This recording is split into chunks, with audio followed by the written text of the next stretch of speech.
Lors des deux volets précédents, nous avons appris à manipuler des fichiers d'images en VBA Access.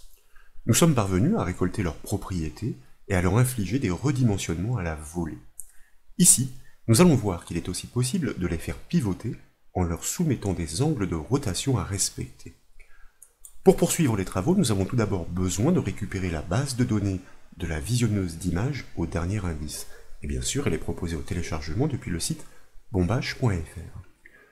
Une fois que vous l'aurez ouverte, je vous invite, dans le volet de navigation, à double-cliquer sur le formulaire intitulé « Visionneuse » pour l'exécuter. Et sur le formulaire, dans l'enchaînement, nous allons cliquer, nous l'avions expliqué lors du volet précédent, sur le bouton à la loupe, pour déclencher la boîte de dialogue permettant de désigner un dossier, ce que nous faisons en entrant un emplacement, en l'occurrence sur ce disque où je sais qu'il y a des images. Nous pointons donc sur ce dossier, nous cliquons sur le bouton OK pour revenir sur le formulaire. Et comme vous pouvez le voir, les photos du dossier sont automatiquement récoltées.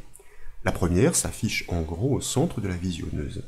Les suivantes apparaissent en miniature dans une barre latérale. Leurs propriétés respectives sont toutes résumées dans la barre horizontale placée dans la partie inférieure du formulaire, et bien entendu, vous constatez qu'elle s'actualise si, d'aventure, vous passez sur une autre photo. En l'occurrence ici, elles ont certes elles ont toutes les mêmes dimensions jusque-là, puisqu'elles ont été prises par un même appareil, mais je ne crois pas d'ailleurs que ce soit le cas vraiment pour toutes les photos. Peu importe, vous pourrez le constater vous avec un dossier d'images, on va dire hétéroclite. Je vais me repositionner ici sur la première, pourquoi pas. Oui, en l'occurrence, dans ce dossier, elles ont bien toutes la même dimension, mais cela n'est pas grave. Sur la droite du formulaire, vous notez la présence de deux zones. Elles sont intitulées Retailler et Rotation. La première a fait l'objet du développement précédent. Elle permet de définir les nouvelles dimensions, largeur et hauteur, à attribuer à l'image en cours de lecture sur le formulaire, moyennant un clic ensuite sur le bouton Transformer. La seconde rotation est celle qui nous intéresse ici. Elle doit permettre de faire pivoter la photo en fonction d'un angle à préciser dans la zone de saisie prévue à cet effet. Notre première cible consiste à créer la procédure de code à déclencher au clic sur le bouton intitulé « Tourner ». Il est placé sous la zone de saisie qui, sachez-le, se nomme « Angle ». Ce nom est important pour pouvoir la piloter par le code VBA. Pour procéder maintenant, je vous invite à gauche du ruban accueil à cliquer sur la flèche du bouton affichage pour choisir dans les propositions le mode création et dans l'enchaînement sur le formulaire, à cliquer sur le bouton tourner pour le sélectionner. C'est ainsi que nous pouvons activer l'onglet événements de sa feuille de propriété afin de pouvoir cliquer sur le petit bouton associé à son événement au clic de manière à choisir dans la boîte de dialogue qui suit le générateur de code que nous validons par le bouton OK. Nous basculons ainsi dans l'éditeur de code VBA Access entre les bornes de la procédure événementielle tourner-clic. Le code VBA, que nous avons développé lors du précédent chapitre, permet déjà de manipuler les images et de leur appliquer des opérations de transformation, des filtres. En conséquence, celui que nous devons produire ici est très similaire. Il est seulement question de lui apporter quelques légères retouches. C'est la raison pour laquelle je vous invite à sélectionner tout le code qui est situé entre les bornes de la procédure qui se nomme Transformer clic, celui du développement précédent par ordre alphabétique, vous devriez la trouver juste en dessous. Et ce code, nous allons le coller, CTRL-V, dans notre nouvelle procédure qui se nomme Tourner clic. Nous déclarons très simplement, tout d'abord, deux objets qui se nomment OBJIMG et IMGOP pour instancier deux classes, ImageFile et ImageProcess. La première, ImageFile, permet de manipuler les images, la seconde permet de lui appliquer des filters, ce que nous faisons dans la foulée avec le redimensionnement, comme vous le voyez ici, grâce au paramètre Scale.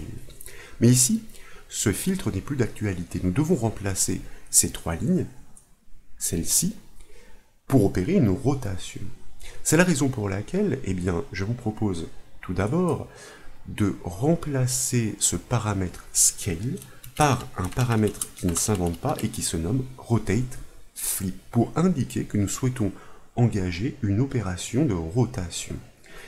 Et sur la ligne du dessous, d'ailleurs la troisième nous pouvons tout de suite la supprimer puisqu'il était question dans le volet précédent d'influer sur la largeur et la hauteur. Ici en l'occurrence, il n'y a que l'angle de la rotation à définir grâce au paramètre rotation angle. Et bien sûr, nous devons l'affecter sur la valeur saisie par l'utilisateur, comme nous l'avons dit, dans notre zone de texte qui se nomme angle.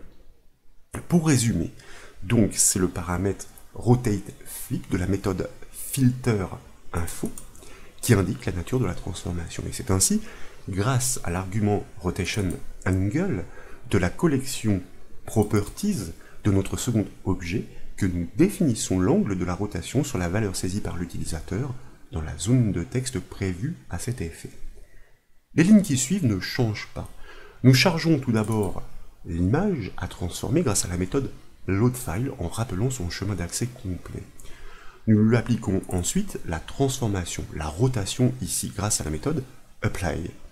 Puis, grâce à la commande kill, nous supprimons le fichier du disque pour pouvoir le remplacer par l'image transformée et travailler en mémoire jusqu'alors. C'est ainsi effectivement que nous la remplaçons grâce à la méthode setFile.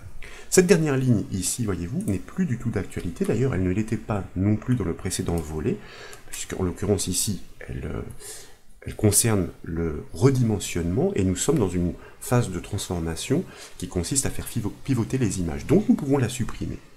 Pour tester le code, il ne reste plus qu'à enregistrer les modifications, à revenir sur le formulaire. Je vous propose de le fermer pour le rouvrir dans l'enchaînement, de cliquer sur le bouton à la loupe afin de pouvoir pointer dans un dossier contenant des images que nous validons avec le bouton OK pour revenir sur le formulaire, et nous trouvons bien des images, ma foi, qui ont ici des dimensions différentes entre elles et bien différentes de la précédente livrée.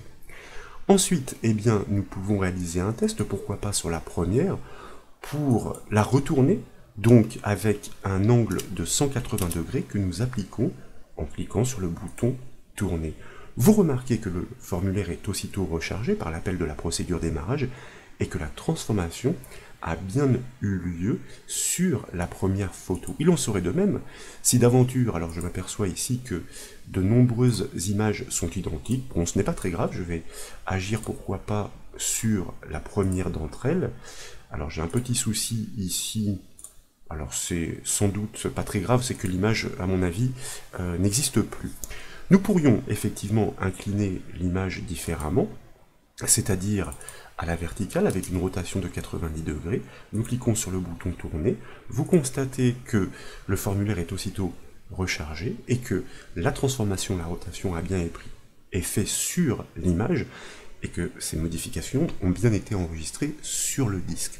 Sachez néanmoins que ces angles doivent être ronds, 90, 180, 270 et 360 degrés, soit des multiples de 90 degrés.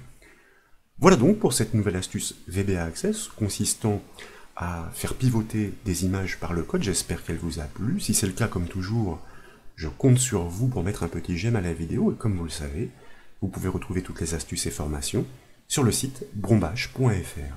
Je vous remercie.